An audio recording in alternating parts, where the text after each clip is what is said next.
Donc ceci est le rappel du TP numéro 1, voire la fin peut-être pour certains. Donc ce premier thème, la Terre dans l'univers, la vie et l'évolution du vivant, on va s'attacher à montrer que la Terre est une planète habitée, pourquoi, comment, etc. Le premier chapitre va avoir pour mission de montrer que la Terre est une planète habitée, habitée par une grande diversité d'êtres vivants. On parle donc de biodiversité. Cette biodiversité, on en parle beaucoup dans les médias, mais on est en raison de se poser la question qu'est-ce que la biodiversité, parce que souvent les mots que l'on entend beaucoup, on ne sait pas forcément les définir précisément. Et la question qui vient forcément derrière, cette biodiversité est-elle menacée comme on nous l'annonce dans les médias? Dans un premier temps, donc, nous allons nous intéresser à la biodiversité actuelle. Et cette biodiversité actuelle, avant de prendre une plus grande échelle, on va s'intéresser à ce qui se passe à l'échelle locale.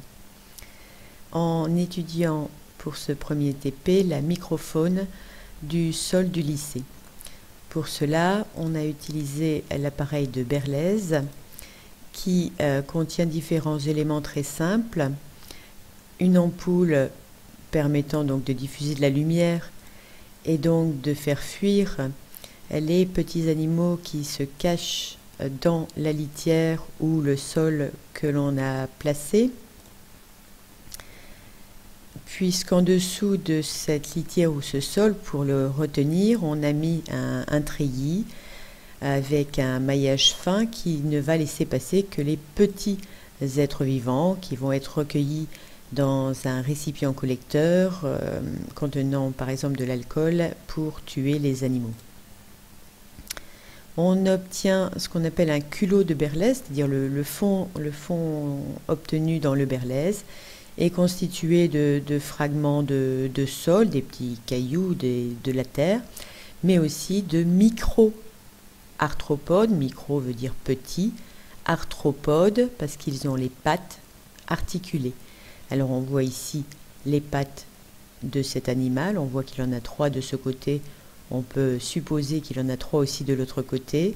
On voit cet autre micro-arthropode avec ses pattes. On en voit un autre ici. Donc on a différents micro-arthropodes dans ce document. Dans cette microfaune, on trouve donc des animaux sans pattes articulées, comme le ver de terre, la limace, et des animaux avec des pattes articulées qu'on appellera des arthropodes. J'espère que vous l'avez noté ici. A-R-T-H-R-O-P-O-D-E-S. Parmi lesquels les colamboles, les acariens, mais on va voir de jolies images. Alors ici, on reconnaît bien un acarien à son gros ventre, entre guillemets, c'est-à-dire son gros abdomen. 1, 2, 3 pattes de ce côté, donc 3 de l'autre, 6 pattes et 2 longues antennes. Ici, nous avons un micro-escargot,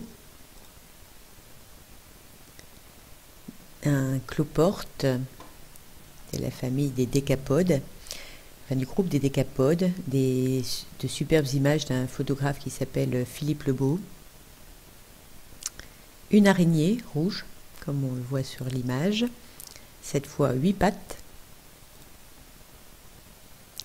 et un mille-pattes qui n'en a pas 1000, puisque c'est un myriapode, MY, je ne sais plus, enfin un myriapode. Il a plus de 14 pattes, alors à vos comptages.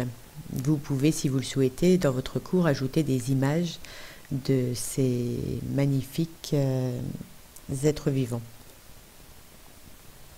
Alors on a ici un insecte, puisqu'il a 1, 2, 3 paires de pattes, 3 de l'autre côté également, qui est facile à reconnaître parce qu'il a 2 longues antennes qui semblent formées de plein de billes et 2 longues cerques à l'autre extrémité. C'est un diplour qui est reconnaissable à ces 2 extrémités en V en quelque sorte, qui s'appelle Campodea.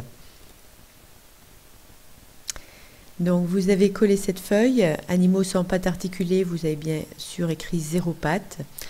Animaux avec des pattes articulées, ce sont donc les arthropodes, A-R-T-H-R-O-P-O-D-E-S, qui ont donc 6 pattes, 1, 2, 3, 4, 5, 6. Parmi eux, les coulamboles qui sautent grâce à cette fourche sur laquelle ils peuvent bondir, grâce à laquelle ils peuvent bondir. Les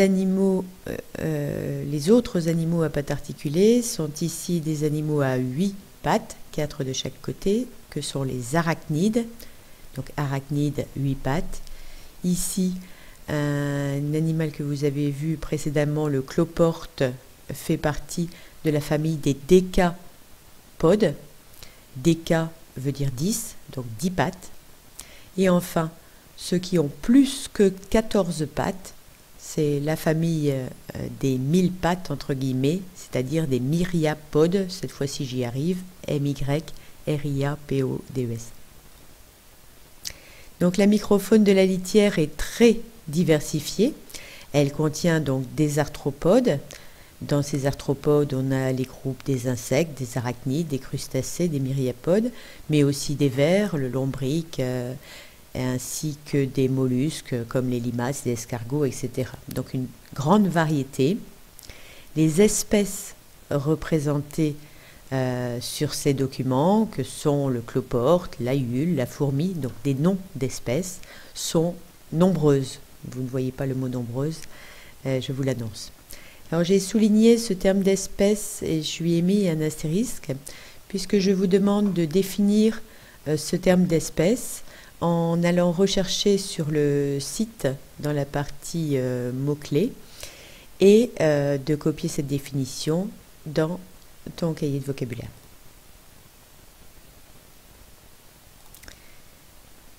À copier maintenant, forcément pour tous, dans le cours, c'est la préparation au TP numéro 2. Je vais passer au film suivant.